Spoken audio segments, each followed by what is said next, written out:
maa ngi nuyu askanu Sénégal yëpp rawatina jigéenu Sénégal di nuyu jigéenu àdduna bi yëpp di wax ni rek man la Marie Sow Ndiaye comme ni ko nit ñi xamee di député à l'Assemblée nationale di membre Parti démocratique sénégalais responsable de la commission féminine nationale membre du secrétariat national aussi et membre du comité directeur du Parti démocratique sénégalais di leen sant nag ci invitation bi parce que nag honneur la donte 365 jours ñu jox ñu ci benn fan ndaw na bu ñu amee benn fan bu ñu consacré spécialement c'est normal ñu utiliser ko def temps plein sargal jigéen delloo ko wàcc waayam jox ko gëddam comme il se doit donc maa ngi leen ci sant di leen gërëm.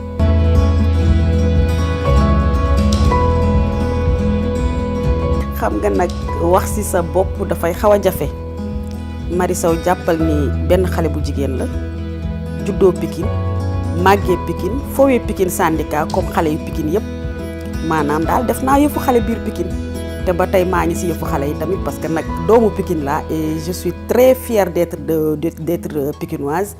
donc am na loo xamante ni suñu moomeelu bopp la ñu koy dund donc comme ni nga ma ko laajee juddu naa fi màgg naa fi jàng naa fi sama cursus scolaire yëpp Pikine laa ko defee à l'exception du lycée nga xamante ni Pikine amul woon lycée ñu doon dem jàngi lycée Limamoulaye génn fa doog a dem université mais sama entrée dans la politique mën naa wax que ni déclic bi jógeewul Pikine déclic bi mu ngi jógee Ndar bi nga xamante ni mooy sama cosaan ma am famille ñuy politique j'étais tout le temps avec une cousine Ndeye Mariama Diallo et maa ngi koy rendre hommage ci loolu mu nekkoon ku bëggoon Parti démocratique sénégalais bëgg maître Abdoulaye Wade ma nekk nag rakkam tofoom rek laa sama doomu turandoo la mais fu muy jëm daf ma daan yóbbaale donc mën naa wax que ni moom moo cultiver amouru Parti démocratique sénégalais ci man mais mën na am aussi dafa fekkoon ci man esprit libéral bi parce que nag dama mës a nekk nit koo xamante ni du ma ne damay bañ lépp mais du ma nangu lépp tamit donc su ma gisee koo xamante ni daf may yar ci loolu di ma tatagal ci loolu du ma def dul ànd ak moom mu nekkoon nag lenn loo xamante ni sax la woon ci ñun ñu daan daw di topp caravane Abdoulaye Wade donte xale la ñu woon amuñu woon âge vote fu mu woote ñu dem wuy ji ko ñu fekk fi tamit ay jigéen ñoo xamante ni dañu daan gën a motiver ñuy suñu ay yaay muy les braves dames du Parti démocratique sénégalais ñi nga xamante ni mën nañu wax ñoom ñoo porté woon combat wu Abdoulaye Wade durant les 26 ans de l'opposition ñu nekk ay références ci ñun tey jii bu ñu limee peut-être dinañ juum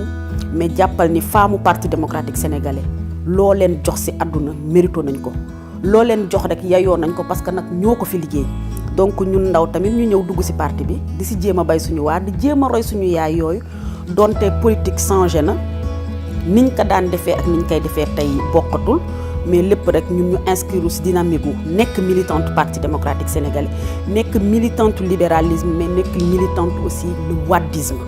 ñun bu ñuy prôné mën nañu wax que ni suñu idéologie bopp lañu yor muy le wadisme loolu lañu gëm te nag yàqu ci dara parce que nag ku ko xam-xam ni tey bu ñu toogee ba am yenn liberté yi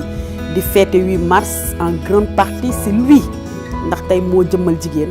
moo ne salaamaaleykum jël nguur jël premier ministre am def ko jigéen ak yeneen ba bu ñu egsi ci loi parité bi donc kooku yaakaar naa ne kuy def fête 8 mars même war nga njëkke ci moom mi nga xamante ni surtout biir Sénégal gi ñu nekk et dans l'Afrique ndax moom mooy chantre parité.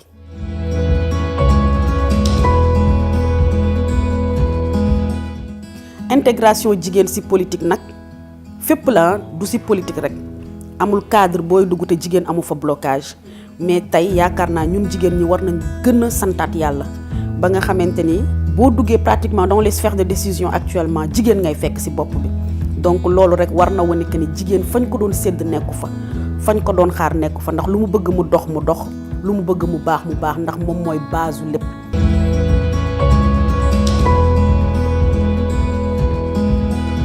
En 2007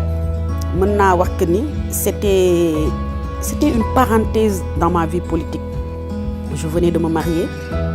et le Parti démocratique sénégalais ci fin jeune am mu doon vivre réorganisation parti bi. Tey je suis la présidente de la commission féminine nationale et je sais qu'en 2007 lorsqu'on faisait les bureaux de l'UJTL figuré wu ma woon fenn mu nekkoon un combat rude dans le département de Pikine le pourquoi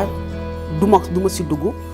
la ko waraloon tey pour man mu ngi sama ginnaaw donc sant yàlla daal mais étape la boo xamante ni dans ma vie parce que mën naa wax que ni 2007 boobu mooy sama vraie consécration en politique parce que foofu laa mënoon bàyyee comme foofu laa mënoon jàppee mais dama jàpp que ni man 2007 boobu moom ma forgé tey politique ba ma mën a am yenn assises yi.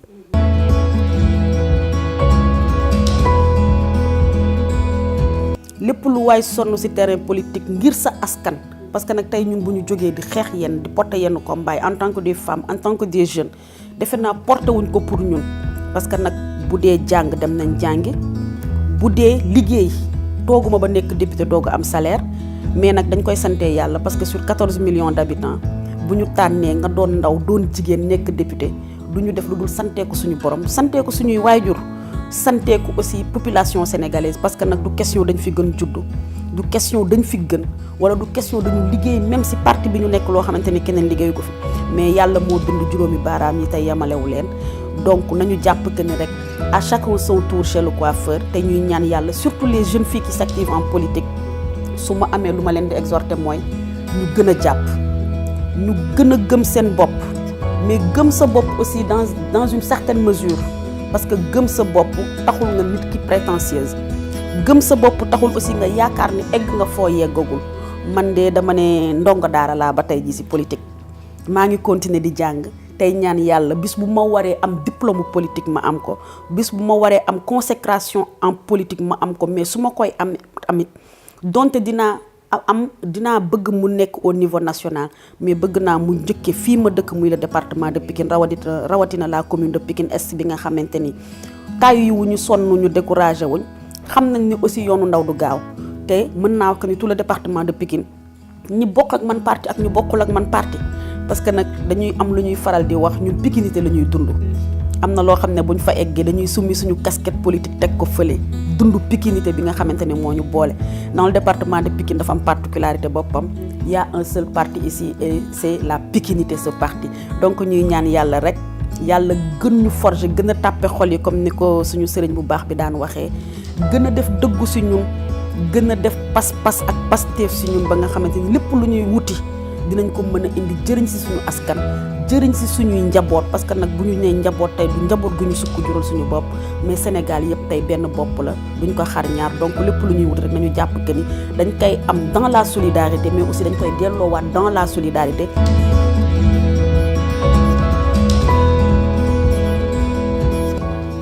Déjà moi je commencerai par dire à la jeunesse féminine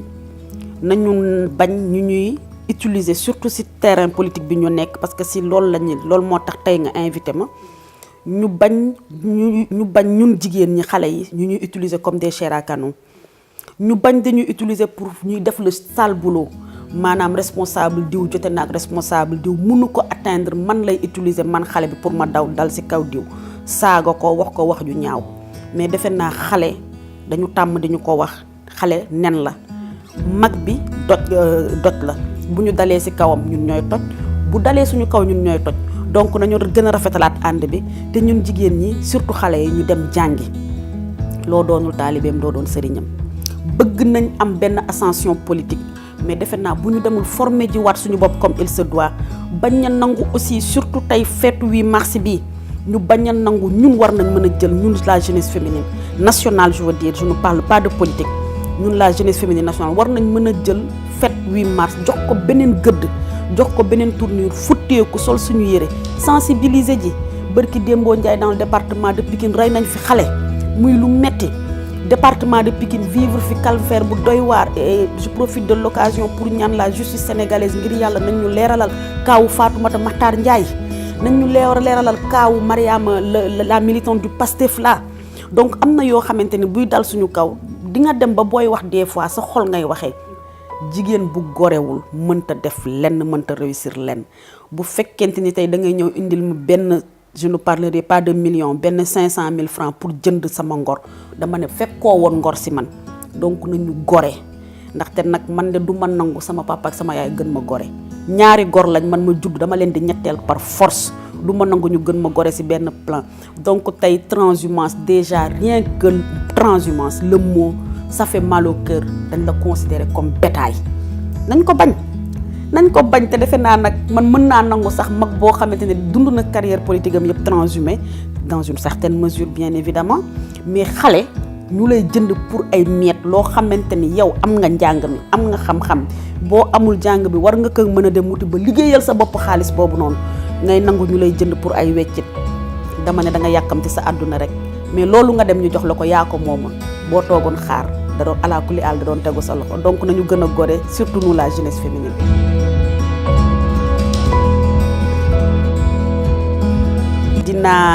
dinaa leen sant yéen et je vous félicite et vous souhaite bonne fête parce que je vois que c'est une équipe de jeunes filles et lépp lu ñu fi wax aussi ñu jàpp que ni du pour man du pour yow Fatou du pour la sœur mais c'est pour toute la jeunesse féminine en général c'est pour toute la nation sénégalaise nañu bàyyi xumbaay beeg mbumbaay bi nañu dem gëstu ji li ñuy défendre nañu dem jàngiwaat bu fekkente ni politique la ñu bëgg def carrière politique rek nañu dem gëstu ji idéologie ñu nekk mais nañu dem gëstu ji waat aspect solidarité ngir yàlla tant que réussir ñu ça defe naa lu ñu sumb duñ ko mën a daan donc bu ñu rester solidaire rester si même lancé lépp lu ñu bëgg dinañ ko atteindre et il y va du développement de notre pays et quand je parle du pays je commencerai par notre localité le département de Pikine donc vive la Pikinité et bonne fête à toutes les femmes du monde.